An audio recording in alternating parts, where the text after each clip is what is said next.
Сәлеметсіздер ме? Бүгінгі сабақтың тақырыбы Қазақстан климатының ерекшеліктерін анықтайтын факторларға кеп тоқталамыз. Яғни бүгінгі сабақта географиялық жағдайдың климат қалыптастырудағы рөлі, оның басты үш элементтеріне тоқталатын боламыз. Климаттық, яғни ерекшеліктерін анықтаймыз. Келесі бізде қысқаша түсіндірме жұмыстарын жүргізетін болсақ, Қазақстан климатының ерекшеліктерін анықтайтын негізгі факторлар оның географиялық орны және жер бедері және атмосферасы анықтайды.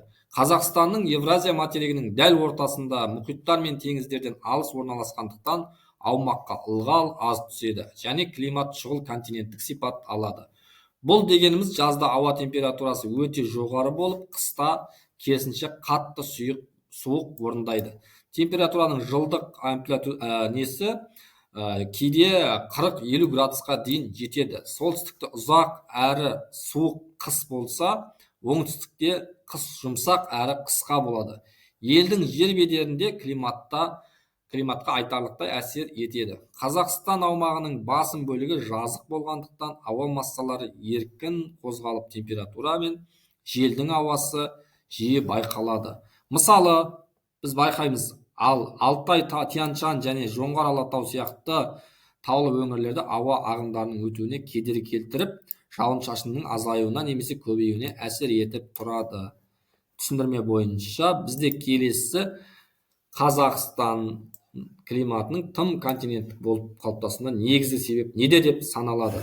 Яғни біздің Қазақстанымыз континентті, шұғыл континентті дейміз ғой. Шұғыл континентті дегеніміз қалай түсінеміз? Ол өзгермелі деген мағынаны білдіреді. Жауап: мысалы, өйткені Қазақстан Евразия материгінің орталық бөлігінде орналасқан, яғни оны қоршап жатқан үлкен мұхиттар мен теңіздерден өте алыс жатқандықтан ауа массаларының ылғал әкелу мүмкіндігі шектеліп, құрғақ әрі температуралық айырмашылығы үлкен климат қалыптасқан. Мысалы, Қазақстанның климаттық белдеулеріне және жауын-шашынның құрылымына келетін болсақ, мына картада көрсетілген бұл климаттық белдеулерде көрсетіліп тұр.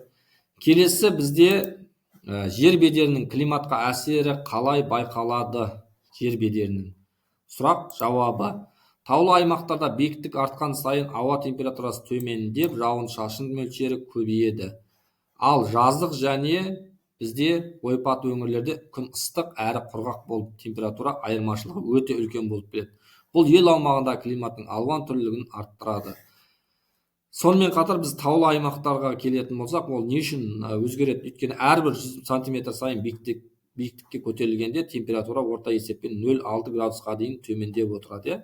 Мына суретте көріп тұрғанымыздай қырау дейді. Қырау дегеніміз қардан кейінгі қалыптасып тұратын қырауды айтамыз. Келесі бізде Қазақстанның мұхиттар мен теңіздерден алыс орналасуы климат жағдайларына қандай әсер етеді? Біз мұхиттан алыс орналасқанбыз ба? Орналасқанбыз. Теңіздерден алыс орналасымыз. Ал оның жағдайлары бізге қандай әсер етуі мүмкін? Сұрақ. Енді жауабына келетін болсақ, бізде бұл жағдай ауа массаларының ылғалымен аз қамтамасыз етілуіне, жауын-шашынның сирек түсуіне, ауаның құрғақ болуына және температуралық айырмашылықтан шектен тыс жоғары болуына себеп болып отыр. Қазақстанның климатының шұғыл континентті сипат алуына әкеледі. Яғни бізде келесі сұраққа жауап беретін болсақ, Қазақстан климатының басты ерекшелігі ретінде нені атауға болады? Сұрақ. Жауап: Қазақстан климатының ең негізгі ерекшелігі оның тым континенттілігі, яғни жаз айларында ауа температурасы өте жоғары болып, кейбір өңірлерде +40-қа дейін барады. Ал қыс айларында -40-қа дейін төмендеп, жауын-шашын мөлшері аз түсіп, ауа құрғақ, күн ашық болатын аумақтар жиі кездесіп тұрады. Міне ауа райының көрсеткіштерінде көруімізге болады. Белдеулері де, атмосфералық қысымның. Келесі бізде қорытынды сұрақ: Евразия дала зонасы мен солтүстік америкалық ферри зонасының бір-біріне қандай айырмашылығы бар? Солтүстік Америка жерінде Евразиямен салыстырғанда шөлейттер мен шөлді аймақтардың үлесі не себепті аз? Осы қорытынды сұрақтарға бүгінгі сабақта жауап беретін боламыз.